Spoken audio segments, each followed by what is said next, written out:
how does a survivor work in the helping industry?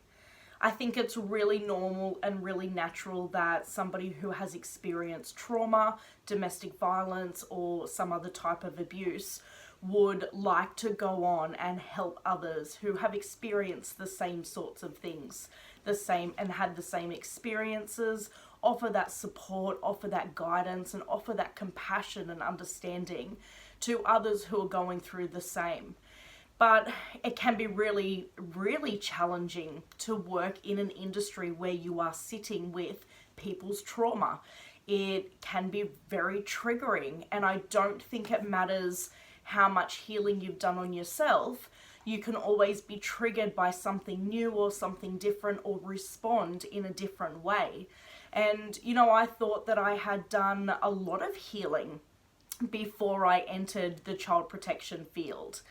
And it became very evident, quite quickly, that there was still lots of stuff that I was holding on to, that I needed to unpack, that I needed to deal with, that I needed to process.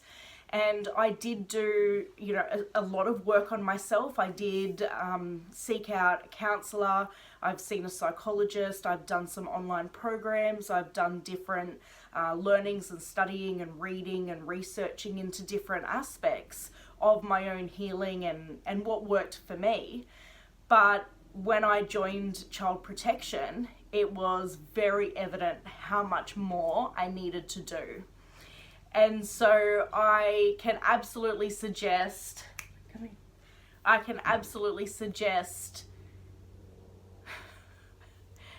working on yourself. I think it's a very honourable thing to enter the industry that, where you're going to come into contact with people who have experienced trauma, really traumatic events, and have some really deep-seated issues and, trauma that arises from that. So it would be natural for you to become triggered. So absolutely learn your triggers, learn how to process them, learn how to reset your nervous system, learn those things that work for you.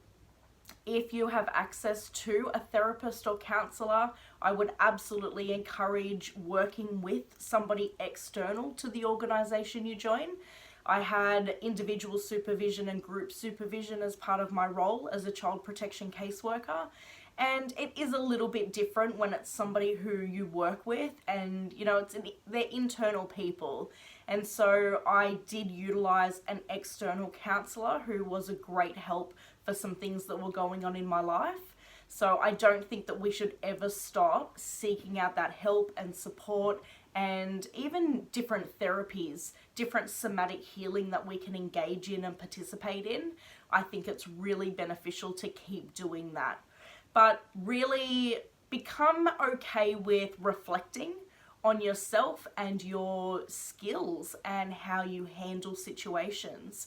It is really important to be able to take constructive criticism and feedback in order to develop as a person, or as, an employee, a support worker, a caseworker, social worker, in whatever industry you want to be in.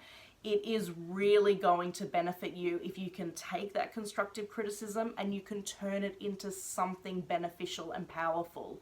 We never stop learning. We can't know all the things. We don't know all the things. So if you can take on that feedback and really look at it with, where can I improve? Where can I get better?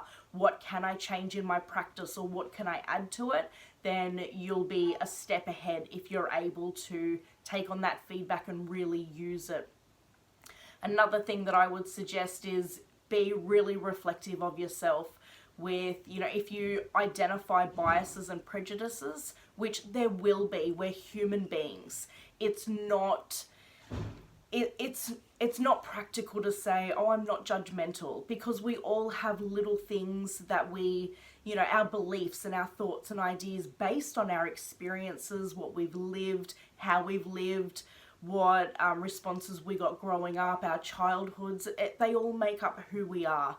And so you will absolutely have some biases, some different sorts of ideas and opinions and beliefs, and you just have to be aware of them.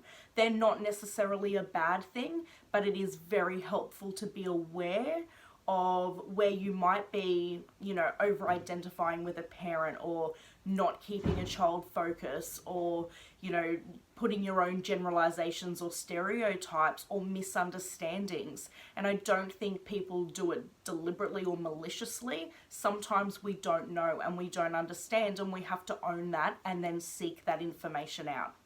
So they're just some tips on how to work in the caring, the helping industry when you have been through something yourself. It's not easy, but you can move through it by utilizing your support network, by utilizing all the tools and strategies and resources that you have to reset your nervous system when triggered, to work through processes to heal your own trauma, and to understand your own past experiences. I'm Lisa from Lisa's Sanctuary. If you'd like to work with me to go deeper into your healing, feel free to send me a message and reach out. Otherwise, have a great rest of your day. You are significant because you are, and I love you because you exist.